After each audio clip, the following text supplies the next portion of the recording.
दोस्तों अभी तक जो है अगर आपने देखा हो तो बच्चे किस प्रकार से जन्म लेते हैं। आपने देखा होगा कि जो रिप्रोडक्शन का जो साइकिल होता है वो आपको भली भांति पता होगा। आपने टेंथ की किताबों में जो है बुक्स में अक्सर पढ़ा होगा कि इस प्रकार से रिप्रोडक्शन होता है।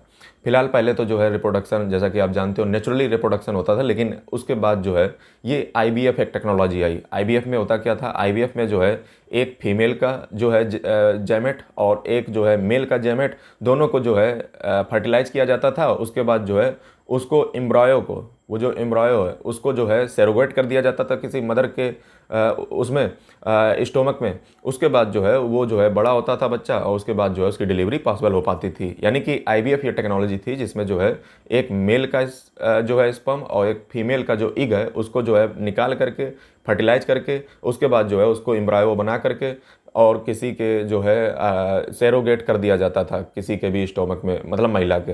तो इस प्रकार से जो है ये टेक्नोलॉजी काफ़ी फेमस हुई, जिसमें जो है जिन भी व्यक्तियों के जो है अगर मतलब जो है चाइल्ड्स नहीं हो पा रहे थे तो वो भी जो है संभव हो पाया। लेकिन आज दोस्तों मैं बात कर रहा हूँ इन विट्रो जेमेटोजेनेसिस की। जी हाँ, आईवीजी ये टेक्नोलॉजी क्या है और ये टेक्नोलॉजी से क्या बेनिफिट है, मैं आपको सब कुछ बताऊंगा। बस चैनल को अगर आपने अभी तक सब्सक्राइब नहीं किया तो सब्सक्राइब कर लें, बेल आइकन को प्रेस कर लें। मैं यूपीएससी और पॉलिटिकल साइंस इंटरनेशनल के रिलेटेड वीडियो लाता रहता हूँ। तो दोस्तों मैं आपको बता दूँ कि इसमें होता क्या है कि जो स्टेम सेल होता है, मतलब हमारे शरीर से अगर देखा जाए तो जो स्टेम सेल होता है वो निकाला जाता है। अब ये स्टेम सेल क्या होता है?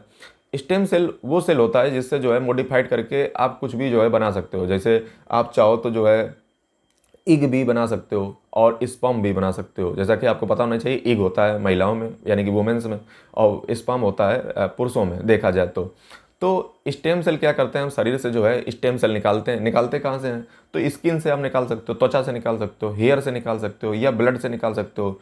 स्टेम सेल को निकालने के पश्चात, ठीक है, स्टेम सेल को निकालने के पश्चात हमारे शरीर से उसको जो है हम तब्दील कर देते हैं स्पर्म या इग में, स्पर्म या इग में तब्दील कर देते हैं। उसके बाद जो है, उसके बाद मैं आपको बता दूं, उसके बाद दोनों को जो है फर्टिलाइज किया जाता है। जैसे मान लीजिए दो शरीर हैं, ठीक है, दो बॉडी हैं, दो ही सीधी बात होती ही है, ठीक है। तो मान लीजिए मेरा स्टेम सेल निकाला, सामने वाले का स्टेम सेल निकाला। अब हमारे स्टेम सेल से मान लो स्पर्म बना दिया, सामने वाले स्टेम सेल से मान लो इग बना दिया, दोनों को फर्टिलाइज किया, एम्ब्रायो बना। एम्ब्रायो बनने के बाद, एम्ब्रायो का मतलब होता है भ्रूण बना। उसके बाद जो है उसको किसी महिला की कोख में जो है उसको सेरोगेट कर दिया। ये हो गई जाकर के प्रोसेस, और उसके बाद जो है बच्चा वो बन गया जाकर के आगे चल करके। फिलहाल ये प्रोसेस आपको समझ आई कि स्टेम सेल दरअसल निकाला जाता है दो शरीर से, और एक शरीर का मान लीजिए अगर पहले से है, मान लो वो अपना नेचुरल देना चाहता तो बात अलग है। तो उसके बाद जो है उसको फर्टिलाइज किया जाता है, एम्ब्रायो बनता है। एम्ब्रायो के बाद उसको किसी मदर के कोख में जो है सेरोगेट कर दिया जाता है। उसके पश्चात जो है आगे फर्दर डेवलपमेंट, और वो आगे तो आप जानते ही हो। तो ये जो है एक बहुत ही बड़ी आउट ब्रेकिंग जो है साइंटिफिक अचीवमेंट कर ली गई है। अब आप कहोगे सर इससे फ़ायदा क्या होंगे? इससे फ़ायदा सबसे बड़ा ये होगा कि इसमें ना तो भैया जो है आपको नेचुरली करने की ज़रूरत है। दूसरा चीज़ जो है मैं आपको बता दूं कि इसमें अगर देखा जाए तो जो आईवीएफ है ये, अगर देखा जाए तो है सेम आईवीएफ के ही जैसा, क्योंकि आगे चल के जो प्रोसेस है वो आईवीएफ के जैसे ही हो जाती है। जैसे यहाँ पे मैं बात करूँ कि स्टेम सेल मेरा निकाला, सामने वाले का निकाला, उसके बाद एम्ब्रायो, उसके बाद स्टेम सेल को इग या स्पर्म में कन्वर्ट किया। दोनों के इग, और मतलब किसी का भी हो सकता है, इग मेरा हो सकता है या स्पर्म मेरा हो सकता है, दोनों के जो है फर्टिलाइज किया। फर्टिलाइज करने के बाद एम्ब्रायो बना। एम्ब्रायो बनने के बाद जो आगे का प्रोसेस है महिला के जो है कोख में इसको सैरोगेट कर देना, यहाँ से प्रोसेस स्टार्ट हो जाता है आईवीएफ वाला। तो ये बात आपको समझ आई। तो इस प्रकार से जो है साइंटिस्ट ने एक बहुत ही आउट ब्रेकिंग जो है साइंटिफिक अचीवमेंट हासिल कर ली है। मैं आपको बता दूं ये जापान ने जो है इसी टेक्नोलॉजी को यूज करके माइस का जो है माइस प्रोड्यूस किए। और मैं आपको बता दूं कि यूके के रिसर्चर जो है उन्होंने जो है ये ह्यूमन ट्रायल यानी कि इंसानों पर ट्रायल के लिए भी जो है अगले 3 सालों में बात कही है, और ये बहुत जल्द जो है आपको देखने को मिलेगा। इससे समस्या किस प्रकार की सॉल्व होंगी? इससे एक प्रकार की समस्या ये सॉल्व होगी कि अभी तक क्या होता था कि सेम सेक्स जो मैरिज होती थी, मतलब समान समलैंगिक जो विवाह होते थे, जैसे मान लीजिए पुरुष पुरुष का, महिला महिला का, तो उनको जो है जन्म देना जो है अब संभव हो पाएगा। मतलब क्योंकि अब इसमें क्या है, स्टेम सेल निकाला जा रहा है, वो वाला तो प्रोसेस है नहीं। तो इसलिए जो है अब इसमें जो है सेम जो सेक्स मैरिज होती है उसमें जो मतलब कपल हैं वो जो है अब इस प्रकार से जो है अपने बच्चों को जन्म दे सकते हैं।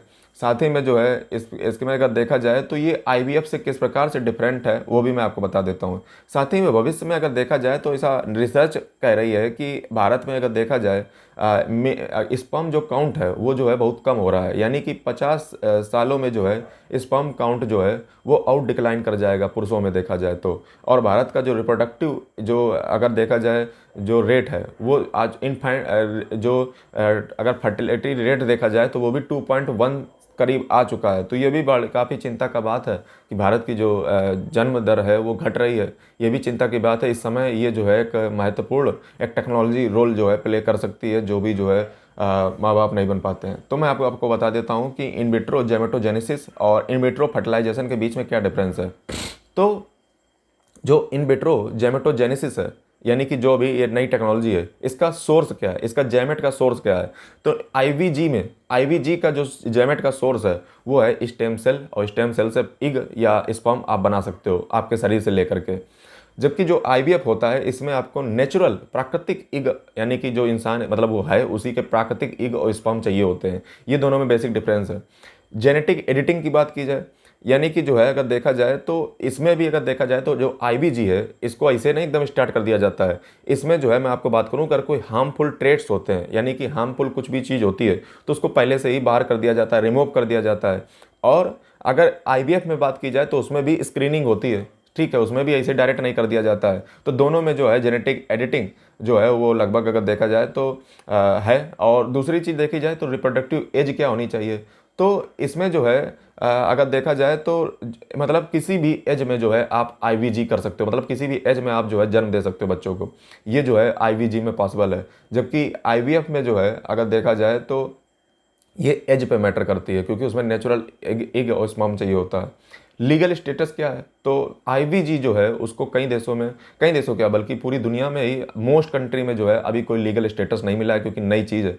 और जो आईवीएफ है वो जो है रेगुलेटेड है, वाइडली यूज़ किया जाता है पूरी दुनिया में।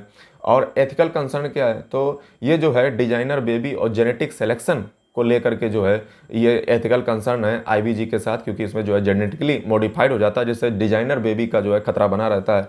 और दूसरा चीज़ देखा जाए तो ये आईवीएफ जो है वो कम कंट्रोवर्शियल है, यानी कि इसमें जो है लड़ाई झगड़ा नहीं होगा।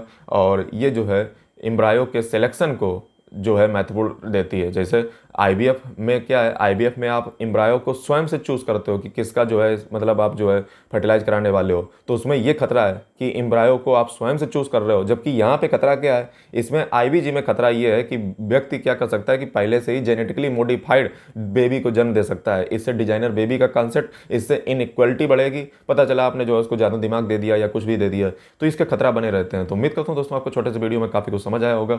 नहीं समझ आया हो तो चैनल को लाइक करें, सॉरी, अगर जो है आपको कोई डाउट हो तो कमेंट करके पूछ लें। अगर आपको कुछ समस्या हो तो कमेंट करके पूछ लें, आपको बताइए जो है। और अपने विचार रखिएगा करके, और चैनल को सब्सक्राइब करें, बेल आइकन को प्रेस कर दें। वीडियो साथ, जय हिंद, वंदे मातरम।